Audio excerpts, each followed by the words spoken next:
Graça e paz da parte do nosso Deus, aos de perto e aos de longe. Deus os abençoe. Bom, como é gratificante ver a igreja envolvida com missões.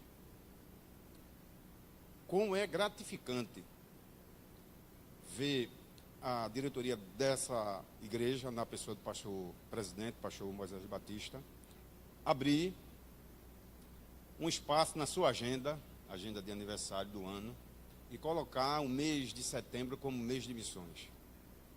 Como isso é louvável. Como isso é importante. Isso nos tira da nossa zona de conforto. Nós achamos que o Evangelho já está muito bem pregado na região metropolitana do Recife. É uma igreja aqui, é outra ali, são rádios, TVs, mas quando nós abrimos mais um pouquinho o leque, a gente vê que a gente precisa fazer mais. Então, como é bom, eu fico feliz, né, em saber como a minha igreja, como a diretoria da minha igreja, cada dia mais tem ouvido a voz do Espírito Santo e tem abraçado essa causa que é importantíssima e que é uma causa nobre. Amém? Eu vou pedir para que os irmãos, a igreja, fiquem em pé. E vamos abrir. Pedir ao irmão da mídia que coloque os meus slides aí na ordem. Queria que os irmãos abrissem em João capítulo 14 e o versículo 6. João 14, versículo 6.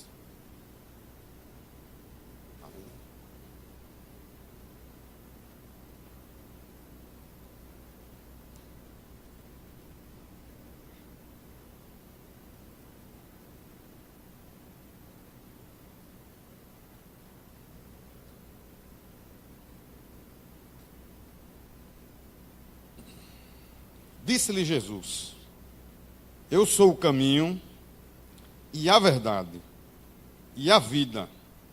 Ninguém vem ao Pai senão... Por mim, a igreja pode sentar, por favor. Que bom, né?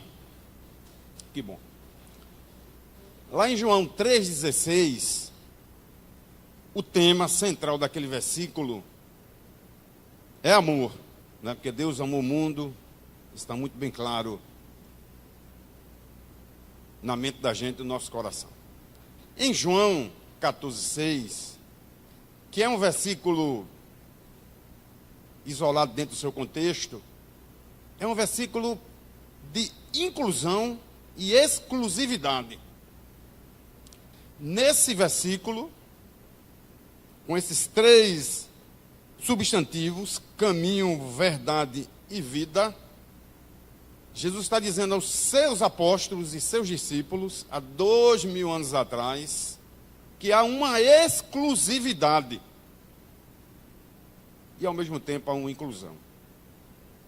E ele é essa exclusividade. E quando nós olhamos para esse versículo, nosso tema está presente, que é missões na Índia. A gente vai olhar que quando Jesus declarou isso, havia 4 religiões antigas, milenares: judaísmo, confucionismo, budismo, e o que nós iremos tratar hoje um pouco, né? Porque o assunto é muito abrangente, o assunto é muito difícil, o assunto é muito complexo, né? Há muita coisa, não há muita coisa na mídia, não é, irmão dos Anjos? Por conta de ser um país fechado na questão de missões. Como disse o pastor Mateus na sua boa palestra aqui na janela 10h40, é um dos países que está incluído como de difícil, né? Com a igreja perseguida. Então, muito pouca coisa lá na mídia, né? Muito pouca coisa nas redes sociais. Se o nosso missionário que está na Índia estivesse aqui hoje, certamente ele teria muito mais propriedade para estar falando sobre esse assunto. Então, portanto, o que eu vou dizer hoje é só um simples panorama do país chamado Índia, e depois nós vamos abordar um pouquinho onde o estado que está o estado, né, em que está o nosso missionário, é o estado de Bihar. Nós vamos falar um pouco dele, vamos falar dos desafios, os desafios que se tem para se evangelizar, para fazer missões na Índia. E se eu falo dos desafios, eu preciso apontar as soluções para esses desafios, né? Então, no final, nós teremos aí uma apresentação, uma conclusão com a irmã Luzângela. A irmã Luzângela vai trazer uma conclusão sobre esse assunto. É isso, irmã Luzângela? Amém? Então perceba que nessa declaração de Cristo, já havia 4 religiões mundiais, fortíssimas. O judaísmo, né, na pessoa lá do Abraão, na pessoa do Moisés. O confucionismo na pessoa de Confúcio, né, lá na China, há 3.000 anos antes de Cristo. O hinduísmo na pessoa dos Vedas, né, do 3º século, do 1200 antes de Cristo. Os Vedas que deram início, né, ao hinduísmo, as correntes hinduístas que são bastantes e fortes.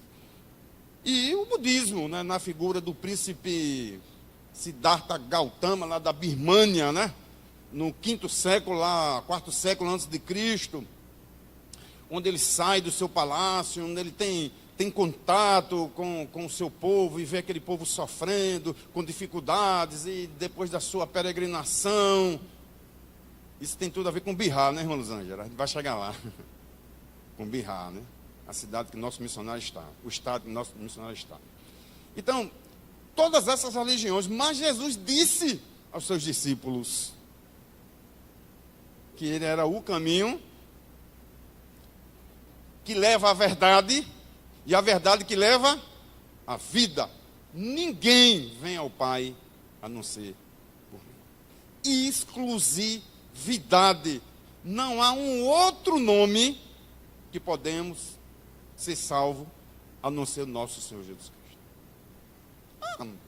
Se você for estudar um pouquinho o confucionismo, né, o budismo, é uma religião legal.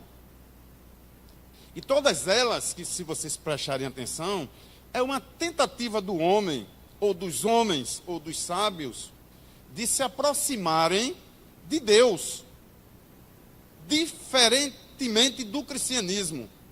O cristianismo não é um homem à procura de Deus, é Deus à procura do homem, porque quem está perdido é o homem. Quem está perdido é a humanidade.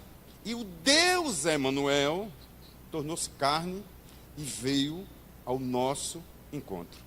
Amém? Então, portanto, é um período importante, né? Esse período aí das 4 religiões, mas Jesus deixa a sua declaração. Jesus aceita todos, mas não aceita tudo. Isso é muito claro nesse versículo. Ok? Então vamos à frente.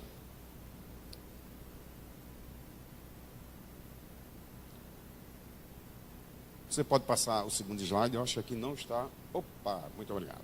Bom, deixa eu falar um pouquinho sobre a Índia, né? Sobre esse país maravilhoso, multicultural, multicolorido. Afirmam, né, que é o país mais democrático do mundo, né, que tem eleições e tudo mais.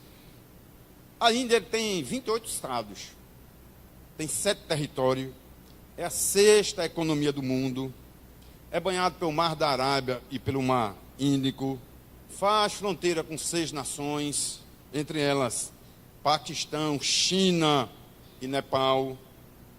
Faz parte daquele grupo importantíssimo que é o grupo dos BRICS, né? Que é Rússia, China, África do Sul, Brasil e Índia, né? Agora foi ampliado, mas é uma economia pujante. Gente, esse país tem 1.400.000.000 de habitantes aproximadamente. As fontes estão informando que ainda esse ano a Índia passará a China. Por quê? Por conta que na Índia não há controle de natalidade. A China, há algumas décadas, já está imprimindo o seu controle de natalidade. Então, dizem aí os pesquisadores que no término aproximadamente de dezembro, a Índia terá 1.480.000.000 de habitantes. Gente, isso é 7 vezes a população aproximadamente do Brasil. É muita gente. 7 vezes mais. E aí, na pesquisa, né? A fonte da minha pesquisa foi Missões Portas Abertas, Junta de Missões Mundiais da Igreja Batista, Gedeões Internacionais e Missão AMA. Então, todos eles dizem que hoje na Índia, nós temos aproximadamente 5% de cristãos. Então, aproximadamente aí 70 milhões, 71 milhões. Mas quando falamos de cristãos, falamos de todos aqueles que professam, como católicos, testemunhos de Jeová, as seitas, não necessariamente cristãos, não necessariamente protestantes, não é? E aí nos assusta, porque a Índia, a pesquisa nos informa que ainda tem 330 milhões de deuses. Nossa, tudo que se movimenta, tudo que se mexe, pode se tornar uma divindade. Então, apresentar Jesus Cristo lá como Deus seria muito fácil. Eles aceitariam rápido, seriam mais um Deus para o seu panteão, para a sua mitologia hinduísta. 2 línguas oficiais. Tem o hindi e o inglês. Aproximadamente 2.000 dialetos. Por conta das suas tribos, né? Seus clãs. Então veja que a missão nossa é uma missão importante.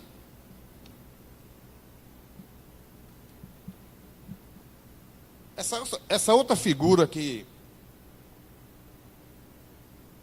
Opa. Agora vai. Não dá para entender a Índia se não entendermos o sistema de castras, ou as doutrinas principais do hinduísmo. Não dá para entender. Não é? A Índia tem... Segurei na cadeira, viu? A Índia tem 200 milhões de pessoas em extrema... Escuta só o que eu vou dizer a você. Extrema pobreza.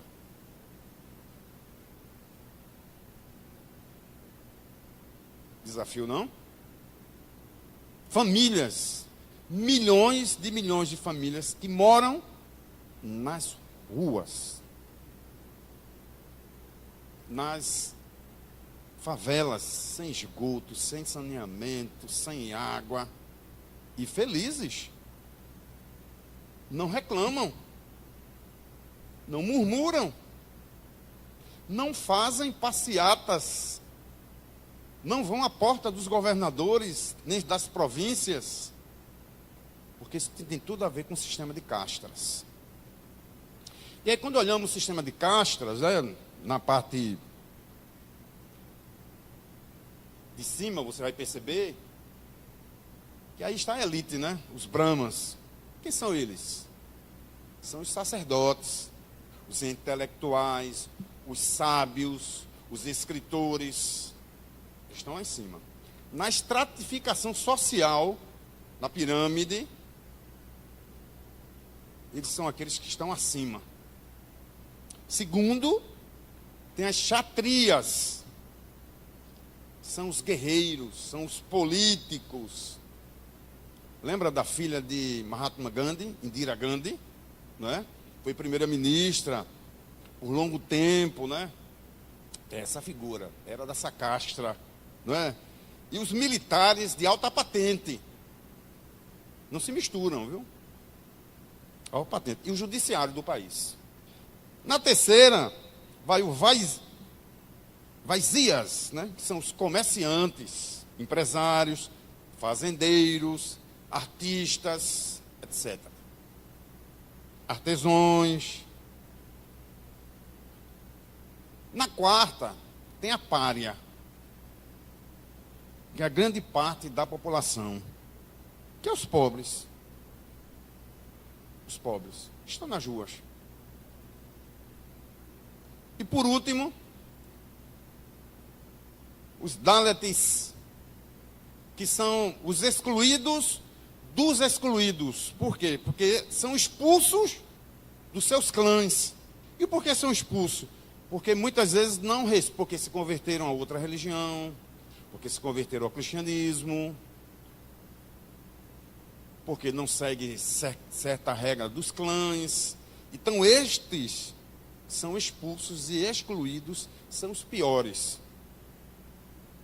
Veja como o sistema de castas na Índia é forte, né? Assim como no Egito, quando a gente vai estudar o Egito Antigo lá, dos faraós, você vai ver que há também uma estratificação social em que isso está presente. Não tão forte como na Índia, mas está presente. Ok? Entenderam, né? Bom.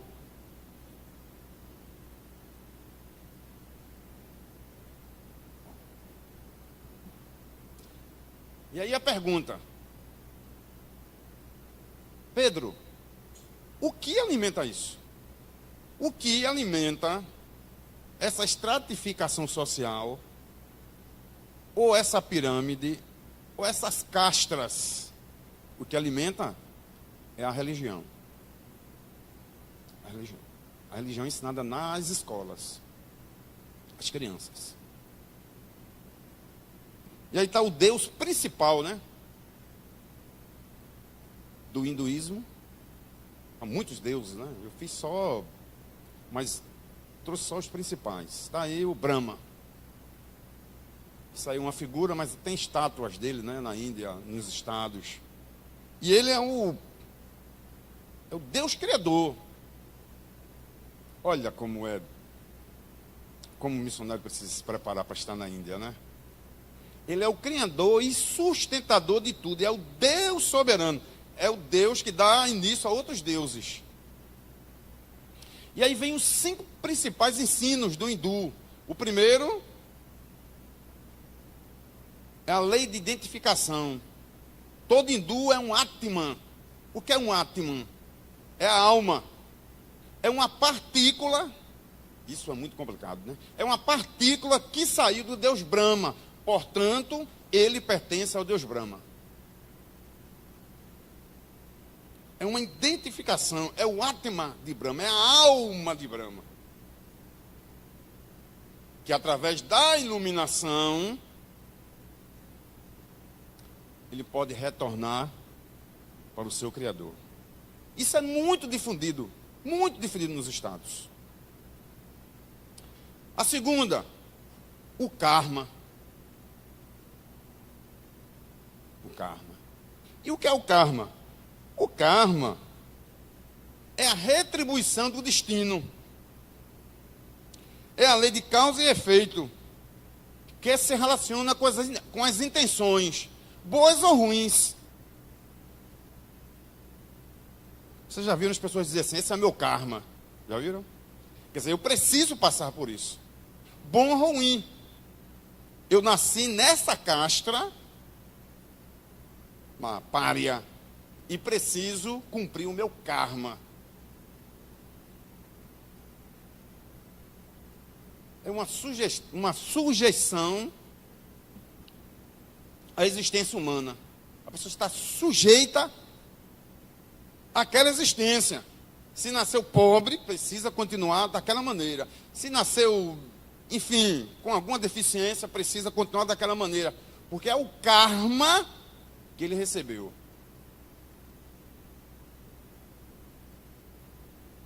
Né? Isso tem muito nas religiões espíritas, né? Karma. E por último, a reencarnação. A reencarnação, que está ligada ao karma. Olha, se na minha vida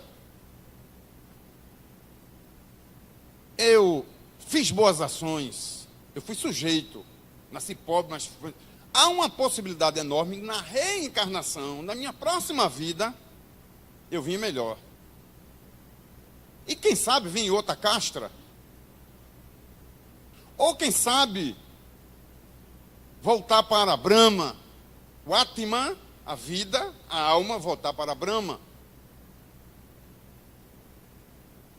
Então, esses 3 princípios, é claro que há muito mais, mas esses 3 princípios são os princípios fundamentais do judaísmo.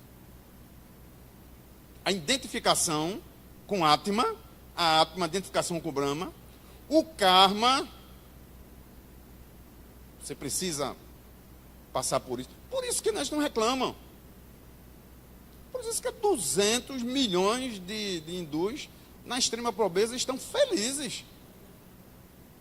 Porque estão destinados, estão sujeitos àquela existência. E assim, sucessivamente. E aí nós temos as 4 correntes importantíssimas do hinduísmo, que é o Shaivismo, o Jaísmo, o Vainavismo e o Shaktismo. Há muitas correntes. Há muitas e diversas correntes para o hinduísmo. Vamos passar à frente.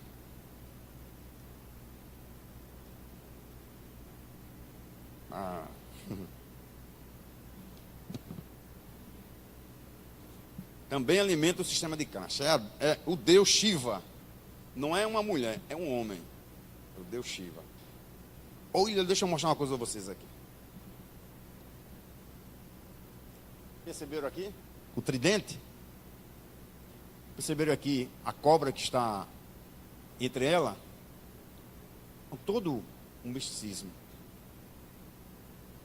Shiva. O Shiva é o Deus destruidor e transformador. É o Deus do yoga.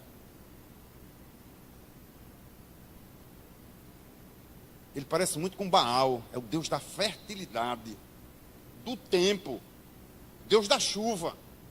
É o Deus dos trovões, dos relâmpagos. Por isso que diz também, ele é o Deus destruidor. Ele destrói e constrói. É o Deus da renovação. É o Deus do equilíbrio. Shiva. Muito adorado. Muito reverenciado.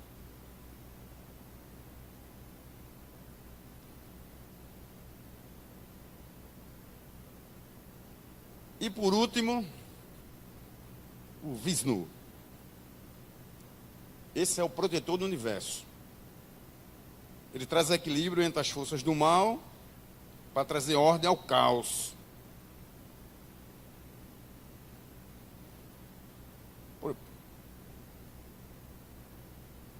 Os 3 deuses, aí todo o simbolismo, né? Braços, olhos, né? Alguns têm olhos por trás também, a ideia é que está vendo tudo, né?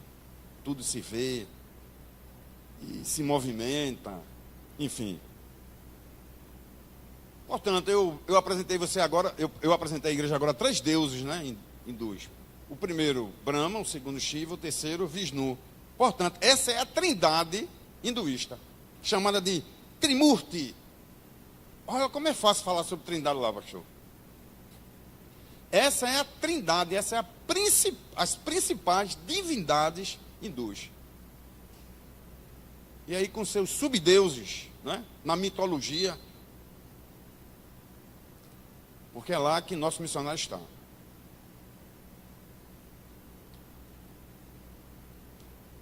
Eu fiz questão de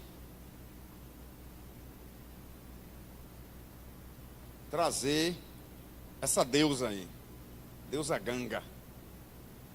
Alguém conhece? É o rio Ganges. O Ganges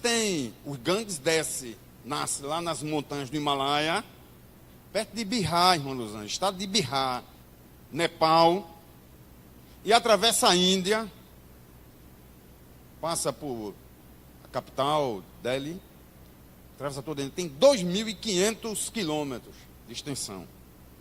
E por que essa subdeusa é importante? Ela é filha de algum outro deus, Porque diz que ela desceu e mora nas águas daquele rio. Por isso que o nome do rio é Ganges, a deusa Ganga. E ela, qual é o atributo dela, a qualidade dela? Ela purifica as pessoas. E aí você hoje está desafiado. Eu não quis trazer a imagem, porque a imagem é muito forte, não é propícia. Você bota lá no YouTube e veja as pessoas que estão na beira do rio Ganges queimando os mortos. Queima e joga as cinzas no rio. Ou, mesmo morto, joga o morto no rio. Por que eu entro naquele... A gente às vezes não entende, né, quando vê uma cena daquela. O rio está sem condições de uso. Não é? Talvez o nosso esgoto aqui possa estar melhor do que ele. Mas as pessoas estão se banhando ali. A gente não entende, acha aquilo... mas aquilo é um ato de adoração muito grande. Eles estão reverenciando a deusa Ganga. Porque a deusa Ganga, através das suas águas, purifica.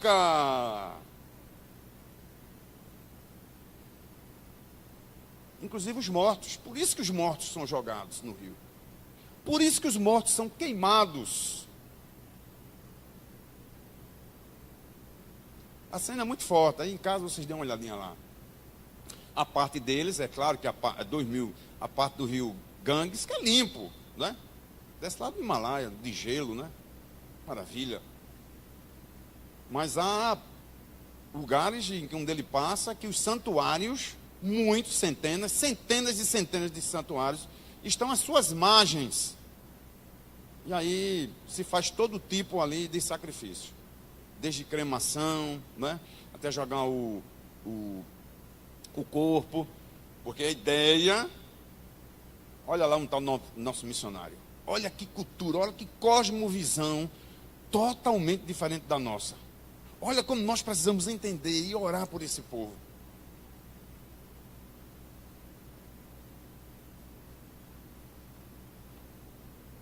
Vamos à frente. Pronto. Agora é o estado de Bihar. Lembra que eu disse a vocês que ainda tem 26 estados? Pois é, o nosso missionário Sanjay Kumar. Nome importante, né? Graças a Deus, adotamos um missionário, gente. Gente, isso é motivo de honra, de louvor, de glória. Temos um missionário na Índia. Nossa, que coisa maravilhosa. Nos preocupamos com missões. Adotamos um missionário. Quênia, Moçambique, Índia. Bihar, a cidade que nosso missionário está, o estado, né? Que a cidade é Patna. Patna é a capital de Bihar. Ela tem 127 milhões de habitantes. 127 milhões de habitantes. Faz fronteira com o Nepal. E é conhecida, essa informação é da agência missionária Portas Abertas.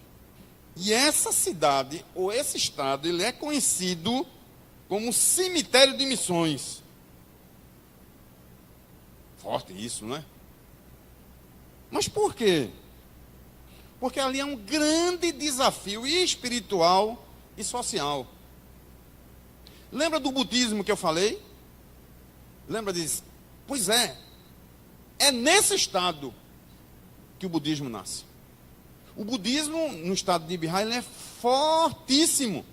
Assim também como o hinduísmo, como os Vedas que deram início ao hinduísmo. Então, a opressão, a luta nesse estado é fortíssima. É fortíssima.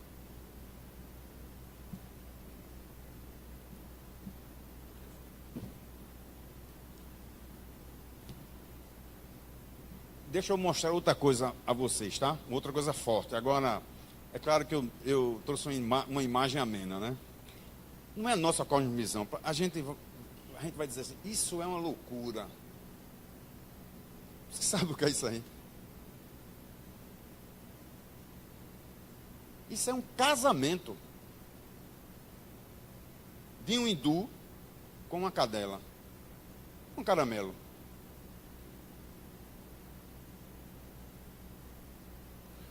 O que os especialistas chamam de transmigração da alma. Eles entendem. Vou fazer outra pergunta à igreja. Por que as vacas são sagradas na Índia? Por que elas são? Vocês sabem por quê? Por que são?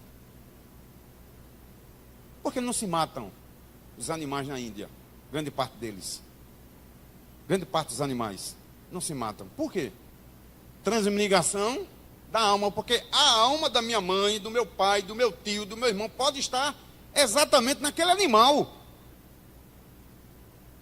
Olha, a coisa ficou tão absurda. As correntes hinduístas chegaram a um tal ponto, então, literalmente, isso aí é um casamento.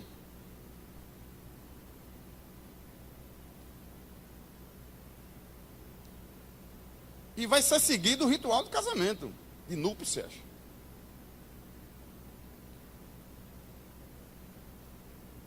Porque eles acreditam nisso. Há uns vídeos, né, quem acompanha missões, de felinos, né, onças, leopardos, que invadem aldeias na Índia. E eles não são mortos. Os leopardos, os felinos não, eles podem matar.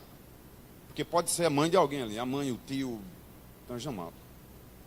A transmigração da alma. A alma átma fez com que no karma, aquela alma se reencarnasse, transmigrasse de um corpo para um animal. Gente, que cosmovisão diferente da nossa.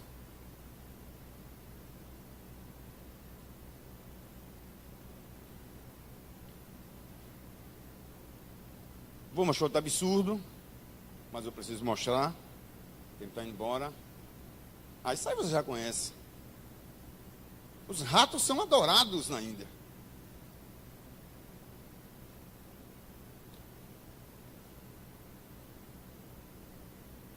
Há centenas e centenas de templos dedicados aos ratos. Milhares e milhares de pessoas morrem de leptospirose e entendem isso como o karma, uma bênção. Porque esses ratos aí podem ser os seus ancestrais, os pais, as mães, os tios, vivo. O missionário precisa estar pronto, preparado. O desafio é gigante.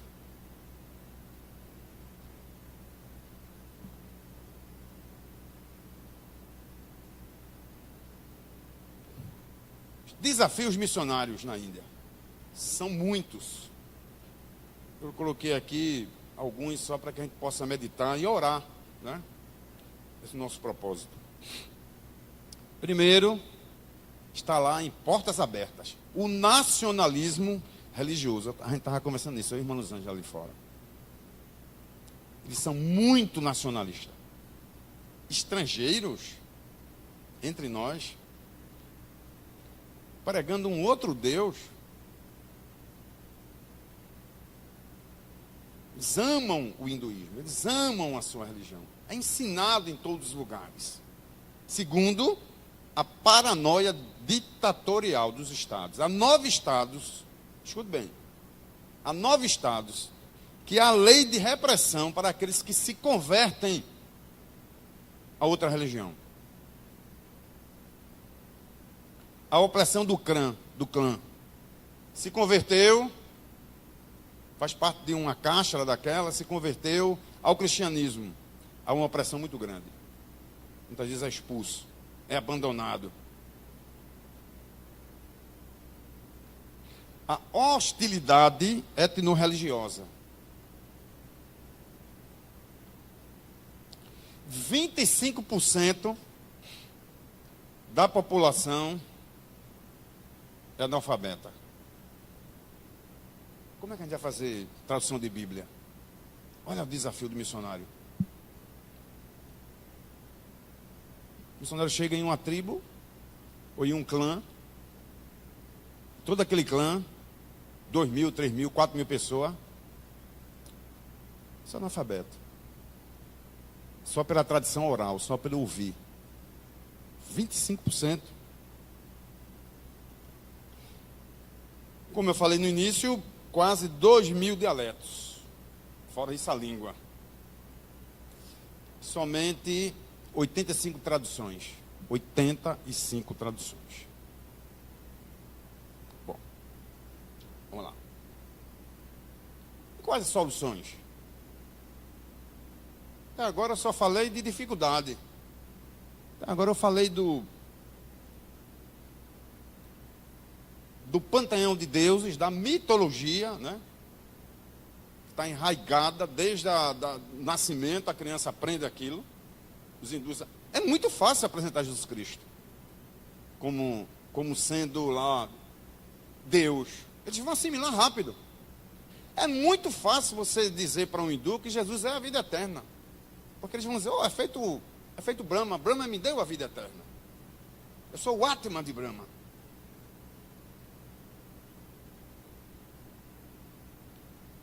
E quais as soluções para isso? Primeira solução. Fundamental isso. É o básico. É orarmos. É orar. A oração remove montanhas. Orar pela aquela igreja que está ali. Orar pela igreja perseguida. Orar pelas lideranças que estão ali. Orar para que o nosso Deus, o Deus eterno, levante missionários nativos. Capacite-os. Encoraje-os. Dê força. Interceder nessa grande batalha espiritual. Muitas vezes a gente não sabe o que é uma batalha espiritual. Embora ela está presente. Lá é fortíssimo. Lá existe uma classe de pessoas chamadas de Sandros, ou Santrus, que são os líderes religiosos que andam pela rua. E são adorados. E muitas vezes são eles que provocam a incitação contra uma outra religião. Orarmos. Intercedermos pela Índia. Esse país precisa das nossas orações. O nosso missionário lá em Bihar precisa das nossas orações. Eu sei que você não pode ir, meu irmão, mas a sua oração vai. A sua oração chega. Interceda. Junto ao trono da graça. O trono da graça está aberto.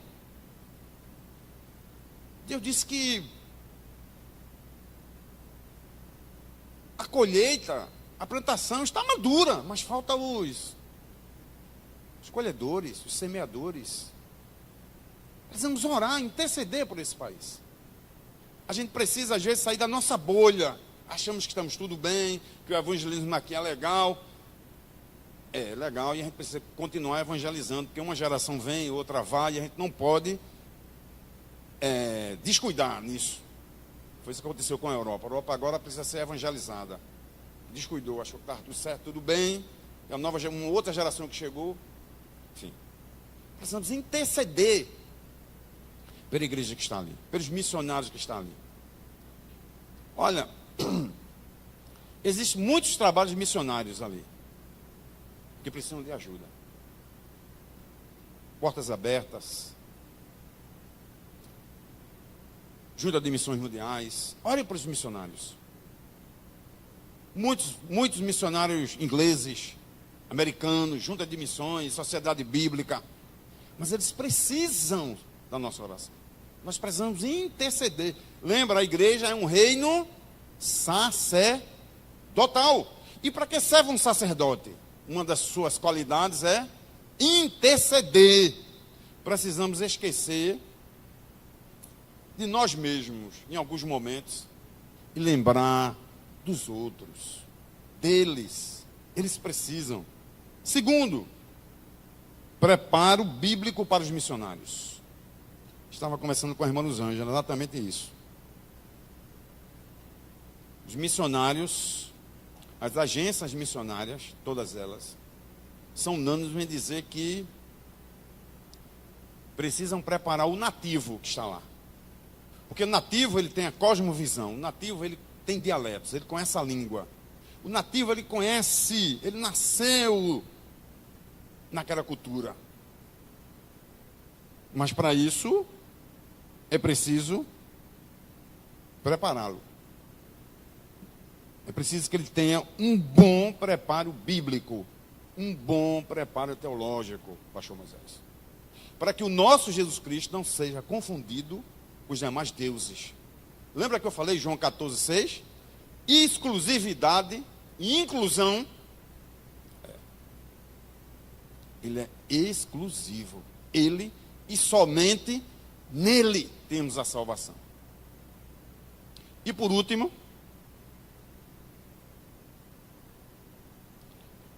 contribuindo. Não é? A nossa igreja, em meio a essa construção, tem feito um esforço enorme. E a gente sabe disso. Né? E glorifica a Deus por isso. Missionários no Quênia, Moçambique, na Índia. Precisamos contribuir para missões. Precisamos ter a mão do bolso e contribuir. Porque você não pode ir, mas a sua contribuição chega. Você não pode ir, mas a sua oração chega. E não tem intermediário. É direto. Você conversa direto com o Criador. Você conversa direto e fala com Deus de missões. Precisamos contribuir. Para manter um missionário no campo, não é fácil.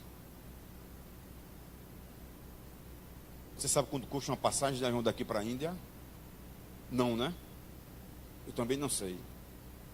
Mas é muito caro. Envolve uma série de coisas. Só para um missionário ir lá. Então precisamos contribuir. Precisamos orar. Precisamos orar para que Deus prepare os líderes, para que esses líderes preparem os missionários nativos que lá estão. E eu quero encerrar e passar a oportunidade para a irmã Luzângela. As meninas, né, da juventude aí, as jovens, cantaram, né? Romanos capítulo 10, vocês perceberam, elas cantaram. Inclusive eu separei esses 3 versículos, essas perguntas que Deus faz à igreja, que o apóstolo missionário Paulo faz à igreja, para que eu possa refletir. Romanos capítulo 10. Como, pois, invocarão aquele em quem não crerão? E como que crerão naquele de quem não ouviram? Como os hindus podem se render a Jesus Cristo? Como eles podem crer em Jesus Cristo se ninguém comunica, se ninguém evangeliza? E por último, e como virão se não há quem pregue? E como pregarão se não forem enviados? Como está escrito. Olha que privilégio, gente. Conformosos os pés dos que anunciam a paz, dos que anunciam as boas novas. Que Deus nos abençoe. Como disse o pastor Moisés no início, que você possa sair daqui não somente por conta do estudo. Opa, o estudo foi bom, Pedro disse alguns dados, mas você possa sair daqui hoje comprometido. Tire 5 minutos do seu tempo. Vamos começar assim? 5 do seu tempo. Olhe para a Índia. Olhe especificamente pelo estado de Bihar, onde está o nosso missionário. Interceda a Deus, clame ao nosso Deus, o Deus da nossa salvação. E dizer que nem tudo está perdido, esqueci de dizer isso, que às vezes a gente só fala em dificuldades. Recentemente, agora a Missões Portas Abertas mandou um comunicado em que um missionário nativo, lá da Índia, não me lembro que estado, é um estado lá da Índia, em que na sua pregação, ele já está lá há 10 anos naquela tribo, ele é de lá, toda a tribo se converteu ao cristianismo.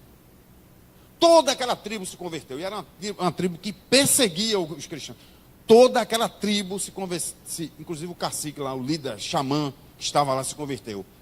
E aí Portas Abertas está cuidando, está preparando, é o segundo tópico meu aqui, preparo bíblico, né, para os missionários que estão lá, preparando os missionários nativos dessa tribo, para que eles possam alcançar outras tribos, outros clãs. Você pode dizer glória a Deus? Deus trabalha em favor do seu povo, mas Deus espera que você ore, Deus espera que eu ore. Que Deus nos abençoe. Muito obrigado.